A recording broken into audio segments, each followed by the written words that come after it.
부산에 본사를 둔 한 공공기관이 폐쇄적인 직장 문화로 논란이 되고 있습니다. 경력직으로 입사한 한 팀장급 직원에게 무리한 징계를 내리고 직장 내 괴롭힘을 한 혐의로 경찰 조사를 받고 있습니다. 이민재 기자가 취재했습니다. 노무사 A씨는 부산이 본사인 한 공공기관에 팀장급으로 입사해 근무평정제도 도입 책임자로 일했습니다. 문제가 발생한 건 지난해 6월 첫 인사평정이 끝난 뒤였습니다. 한 본부 복합본자께서 타 본부 대비로 지나치게 엄격하게 평가를 해서 최하위 국가가 특정 본부에서 몰리는 문제가 발생을 했습니다. 그 내용을 누군가가 감사 제보를 했고 감사가 개시되었습니다. 신임 간부 대신 퇴직한 기존 간부에게 인사평가권을 부여한 게 잘못이란 겁니다. 하지만 기존 간부가 해당 보직에 더 오래 근무했고 노사가 합의한 일이었지만 평가제도를 만든 A씨 탓으로 돌렸습니다. 외부 인사가 대다수인 첫 인사위원회의 결론은 징계 혐의 없음. 하지만 사측의 요청으로 내부 인원을 대거 추가해 인사위원회를 이례적으로 다시 연결과 결국 징계가 결정됐습니다. A씨는 비방글에 시달리다 직장 내 괴롭힘 신고를 했지만 이사장으로부터 협박성 발언까지 당했습니다. 사측은 A씨를 타이르려던 것일 뿐 2차 가해의 의도는 없단 입장. 이 공공기관 안팎에서는 A씨가 외부 출신이라 공격 대상이 됐다는 지적이 나옵니다. 경력직으로 온 사람들이 신입으로 가진 않으니까 내 자리를 뺏었다? 이런 것들이 좀 강한 것 같아요. 실제로 차별을 느껴 퇴사한 경력직도 있습니다. 제가 느끼기에는 그들만의 카르텔이 있구나. 그들만의 세상이 있는 것 같다는 생각이 좀 들더라고요. 이런 회사에서는 일 못하겠다 하고 이제 저는 좀 퇴사를 했고. 해당 공공기관은 외부 전문가 등용문인 개방형 직유제의 70%를 특정 부처 출신으로 채워 국정감사 지적을 받기도 했습니다. 순혈주의를 고집하는 폐쇄적인 조직 문화에 경찰도 직장 내 괴롭힘 조사에 착수했습니다. KNN 이민재입니다. 부산 다대포 일대 조선소들이 수십 년 동안 오염물질을 배출하고 있다는 소식 몇 달 전 전해드렸는데요. 이들 조선소 가운데 일부는 사용 허가가 끝났는데도 구청의 묵인 아래 버젓이 배짱 영업을 이어가고 있습니다. 최혁규 기자의 보도입니다. 바닷가위 선박에서 해체 작업이 한창입니다. 각종 오염물질들에 그대로 노출돼 있지만 수십 년 동안 제대로 된 정화 작업은 없었습니다. 조선소와 바닷속을 보니 수십 밀리미터가 조금 넘는 얕은 바다인데도 한 치 앞도 보이지 않습니다. 관할 사구청은 오염 문제가 심각해지자 전체 조선소 4곳에 대해 더 이상 사용을 못하도록 했습니다. 원래대로라면 지난달 30일 해체 조선소 시설물들을 철거해야 되는데요. 하지만 보시는 것처럼 버젓이 해체 작업을 진행하고 있습니다. 그러니까 구청에서 영업 정지가 됐는데도 불구하고 사기업의 이익을 위한 구청에서 묵인 행정이 아닌가. 사구청은 무단 영업을 이어가면 변상금을 부과하겠다는 입장이지만 무단 영업인지 먼저 검토하겠다고 밝혔습니다. 하지만 업체가 부담해야 할 변상금은 정상 사용료의 20% 수준에 불과합니다. 사실상 수백만 원만 더 내면 불법 영업을 이어갈 수 있는 겁니다. 특히 조선소 한 곳에 대해 기존 입장을 바꿔 6개월 사용 허가를 연장해 준 것도 논란입니다. 다들 뉴드림 플랜 사업 부지가 아니란 이유인데 수질 오염에 대해 사실상 손을 놓고 있다는 지적입니다. 뒤늦게 사구청이 고발 방침을 밝히고 있지만 수십 년간 구청의 묵인 아래 배짱 영업을 해온 만큼 실효성은 여전히 의문입니다. KNN 최혁규입니다. 북한 무인기 등을 격추할 수 있고 획기적인 무기 체계로 평가받는 레이저 대공 무기가 올해 안에 우리 군에 실전 배치될 예정입니다. 미사일이나 대공포와 달리 낙탄 우려도 없고 발사 비용도 한 발에 2,000원이라고 합니다. 이태훈 기자입니다. 레이저 대공무기인 블록1입니다. 드론이 나타나자 레이저를 쏴 격추시킵니다. 레이저를 맞은 드론에선 불이 나고 그대로 추락합니다. 국방과학연구소와 한화에어로스페이스가 개발한 레이저 대공무기는 북한의 무인기도 타격할 수 있습니다. 미사일이나 대공포와 달리 낙탄 피해 우려도 없습니다. 눈에 보이거나 소음도 없고 전기만 공급되면 한 번 발사 비용이 2,000원에 불과합니다. 출력을 키우면 항공기나 탄도 미사일 요격도 가능합니다. 게임 체인저 역할을 수행할 수 있는 획기적인 무기 체계로 평가받고 있습니다. 화약을 쓰던 거를 레이저로 광선을 쏘서 전력화했다는 자체가 획기적인 거예요. 이제 정확도와 명중률이 매우 높아지죠. 기존에 뭐 공대공이나 모든 무기들의 그 체계 자체가 다 바뀔 수가 있는 거죠. 방위사업청과 하나에어로스페이스는 블록1 양산 계약을 체결하고 올해 곧바로 전력화할 예정입니다. 실사격 시험에서는 100% 격추에 성공해 지난해 4월 전투형 적합 판정을 받았습니다.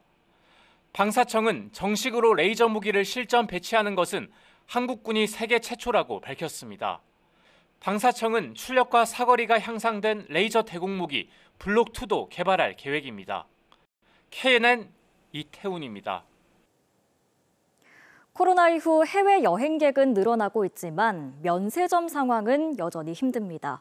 특히 부산 지역 면세점 매출은 서울의 40분의 1 수준에 불과한데 이렇다 보니 매출이 취약한 부산 지역 면세점을 중심으로 구조조정은 물론 폐점 우려까지 커지고 있습니다. 윤혜림 기자가 취재했습니다.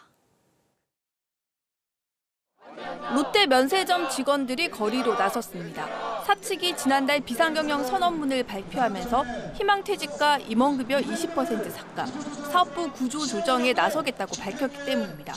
45년 만에 대대적인 구조조정에 나선 건데 매출이 가장 적은 부산점은 구조조정 1순위로 철수 가능성까지 나오고 있습니다.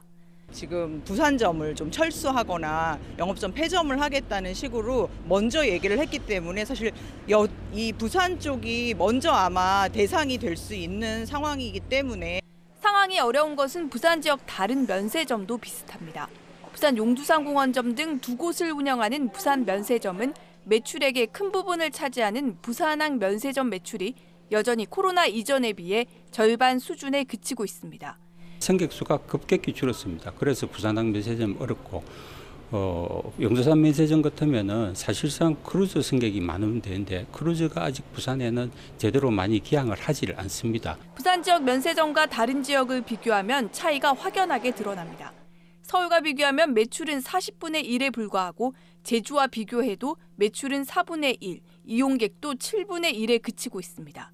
인천과 서울에 여행객이 집중되고 그나마 제주는 중국인의 유입으로 회복하고 있지만 부산은 크루즈를 포함해 마땅한 유입원이 없기 때문입니다. 여기에 전 세계적인 경기 불황까지 겹치면서 부산 지역 면세점은 매장 축소는 물론 철수에 대한 우려가 계속될 전망입니다. KNN 윤혜림입니다.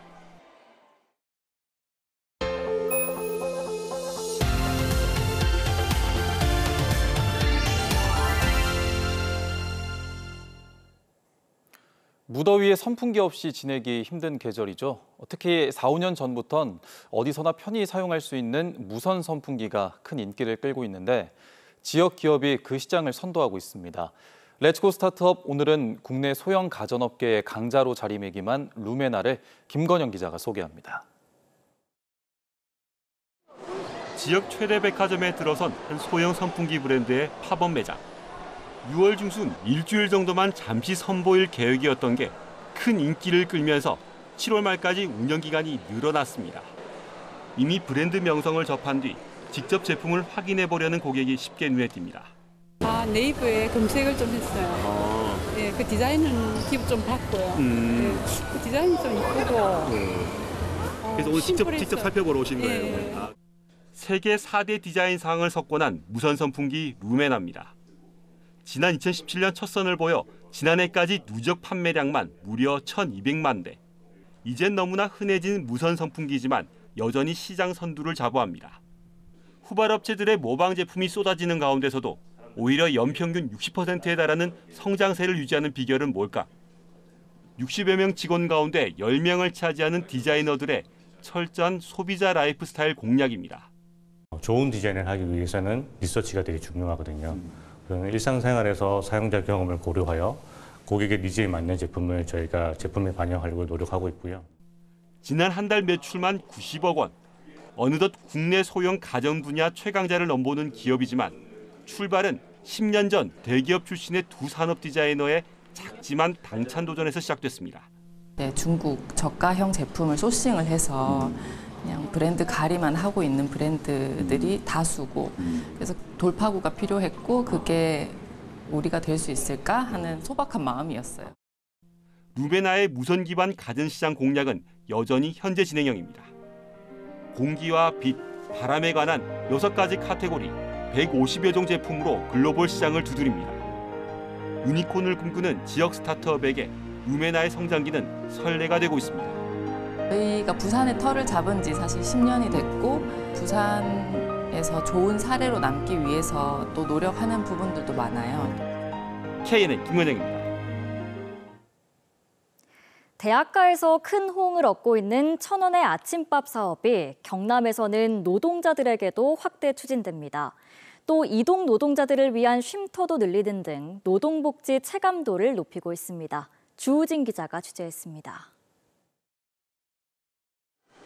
배달기사나 대리운전기사 등 최근 크게 늘어나고 있는 이동 노동자 쉼터입니다. 장마가 시작되면서 별도의 휴식 공간이 없는 이동 노동자들에게는 꼭 필요한 공간입니다. 주로 공원 벤치에 주로 쉬고 있고요. 아무래도 이제 비가 오는 날에는 바닥에 쉴 데가 없어서 조금 힘듭니다. 경남도가 2년 전부터 간이 쉼터를 확대해 이용자가 급증하고 있습니다. 거점 쉼터에 비해 예산도 적게 듭니다. 도는 올해 쉼터 2곳을 추가하고 내년에는 2배로 늘릴 계획입니다. 도내 중소기업 근로자를 위한 출근길 아침밥 지원 사업도 본격 추진합니다. 큰 인기를 끌고 있는 대학생 천원의 아침밥의 근로자 버전으로 샌드위치 같은 간편식을 판매할 계획입니다. 5,000원 정도의 가격 가운데 도와 시군이 4,000원을 부담하면 1,000원의 제공이 가능합니다.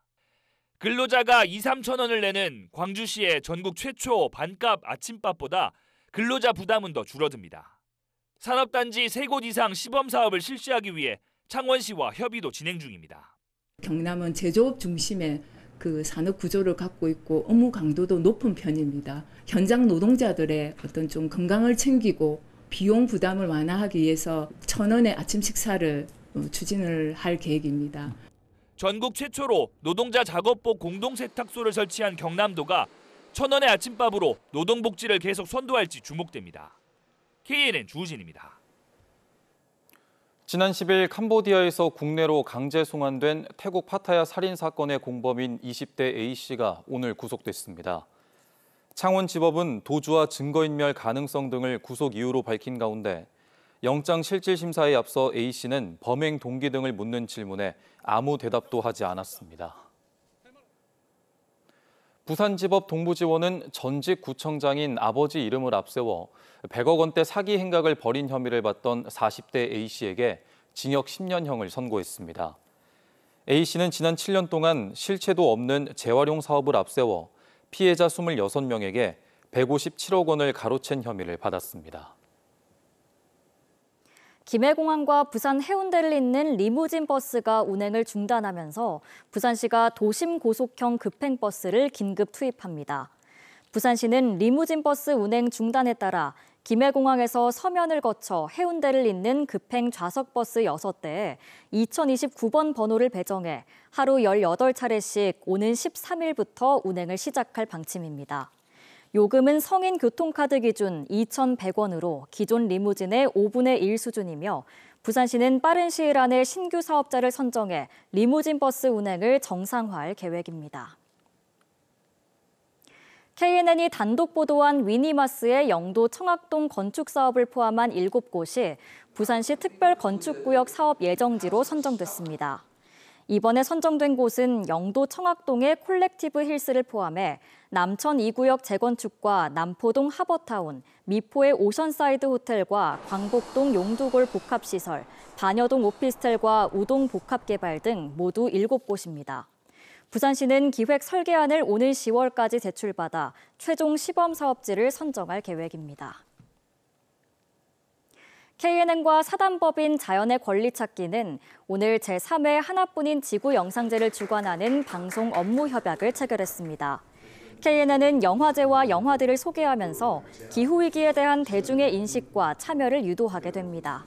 사단법인 자연의 권리 찾기가 주최하는 하나뿐인 지구 영상제는 세계 유일의 기후위기 영화제로 오는 9월 5일부터 5일간 영화의 전당에서 열립니다.